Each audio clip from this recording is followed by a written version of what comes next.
Olá, nós vamos conversar hoje sobre transporte de substâncias, né? Nós sabemos que todo o funcionamento da célula depende das substâncias que estão no meio intracelular, ou seja, dentro da célula, e no meio extracelular, fora da célula.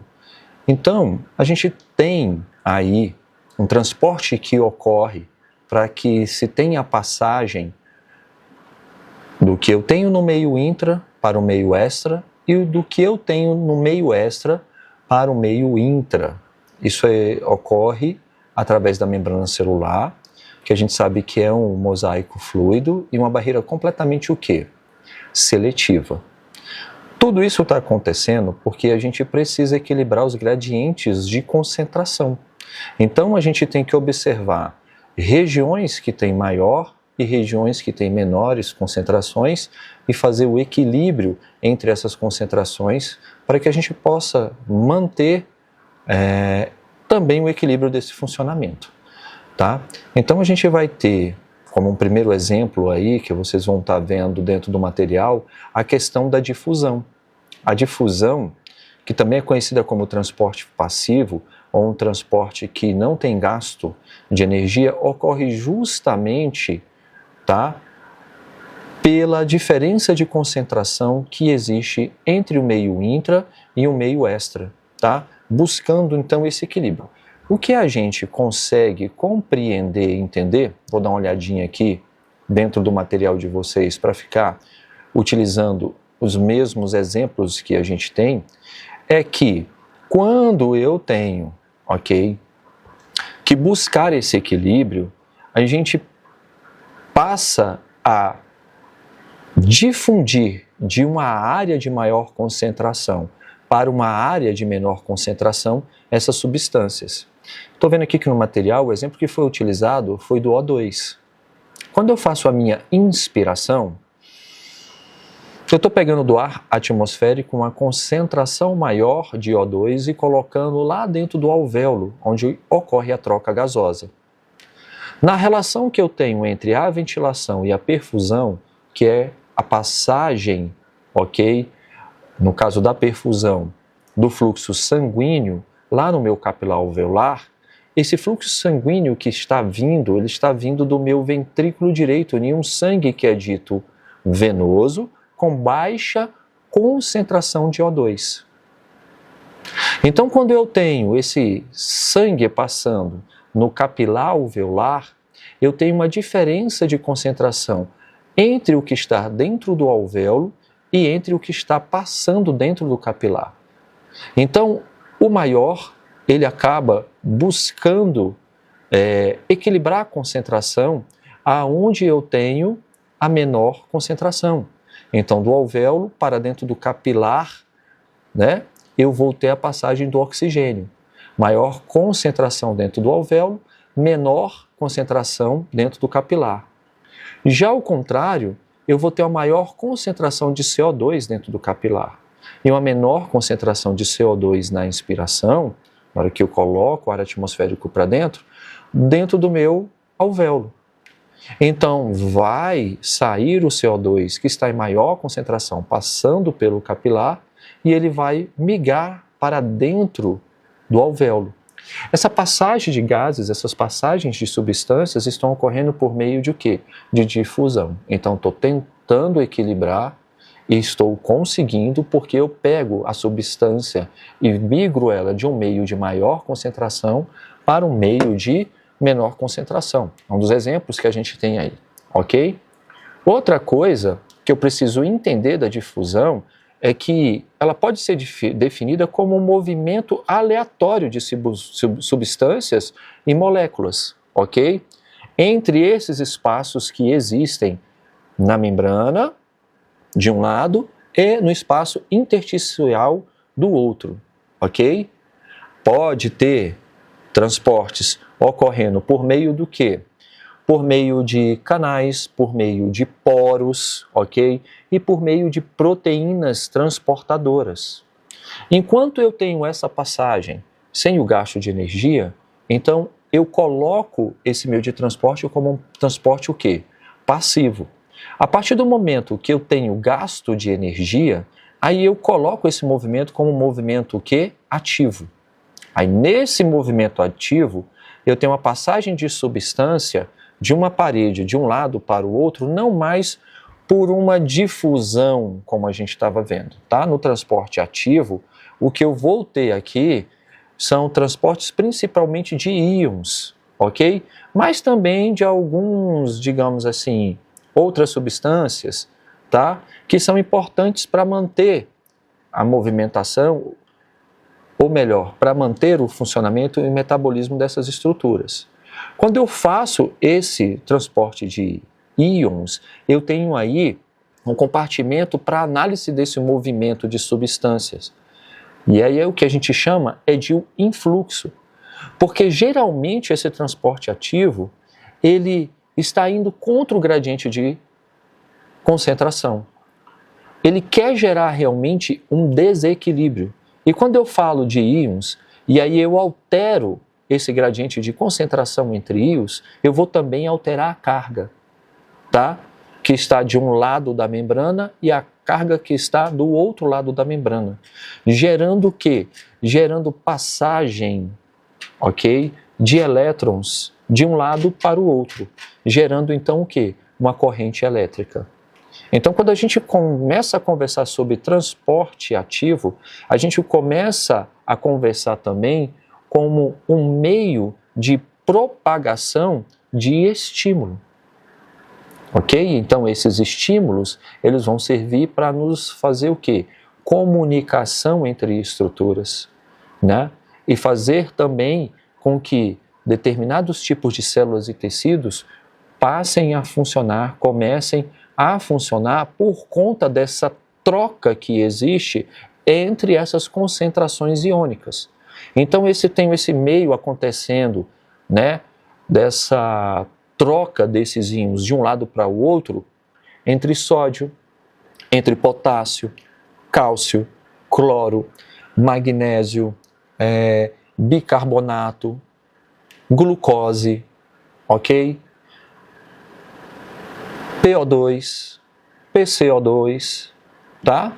Então, eu tenho concentrações no meio extra, tenho concentrações no meio intra, essas concentrações equilibram as cargas, deixando essa membrana no que a gente diz de repouso, e o repouso dessa membrana com relação às cargas é que no meio extra da membrana elas ficam positivas e no meio intra, ou seja, intracelular, elas estão negativas. Quando eu tenho uma mudança por esse influxo, ou seja, quando a bomba ela é ativada, e essa bomba é o quê? É um canal, e esse canal é uma proteína, mas para ele ser ativado eu preciso gastar energia, porque eu vou fazer um influxo de forma contrária ao gradiente de concentração. Isso gera deslocamento de cargas e, consequentemente, me gera o quê? Um potencial de ação. Tá? E esse potencial de ação é o que a gente observa, por exemplo, quando eu preciso de uma contração muscular, quando eu preciso fazer a comunicação entre neurônios, ok? Para a gente conseguir ter parâmetros e diferenciar. Então, difusão, movimento espontâneo. Esse movimento espontâneo, ele pode ser dissoluto, onde eu tenho uma maior concentração para uma menor concentração, não tem gasto de energia, ocorre para buscar o equilíbrio, para o quê? Desfazer um gradiente de concentração que não está de acordo com o meio, então deixá-lo equilibrado. É diretamente proporcional à temperatura, esse movimento, para manter o gradiente de concentração, e é inversamente proporcional à distância e ao tamanho da partícula que está passando. Quando eu vou para o transporte ativo, ele é um movimento provocado por uma proteína que é chamada de proteína transportadora, que também é conhecido como bomba. Eu tenho algumas, e ela vai pegar da região menor para a região maior. Então ela vai contra o sentido de gradiente de concentração, ok? Ocorre com gasto de energia, e aí eu tenho geralmente o gasto de quem? Do ATP, ocorre para manter ou criar um gradiente de concentração que deixe, digamos assim, as proporções iônicas de forma assimétrica, então não é simétrica, é assimétrica, tá? E isso vai acontecer nesses ambientes da membrana plasmática, onde o transporte acontece diretamente através dessas proteínas transportadoras, tá? Outro tipo de transporte que eu tenho é a osmose, que é o transporte de quem? Do solvente, da água, tá, gente? A água que a gente tem circulante, quando a gente fala água, a gente fala líquido, tá? Toda solução que nós temos, e o nosso corpo é cheio de soluções, eu tenho o soluto e tenho o solvente, que é o líquido.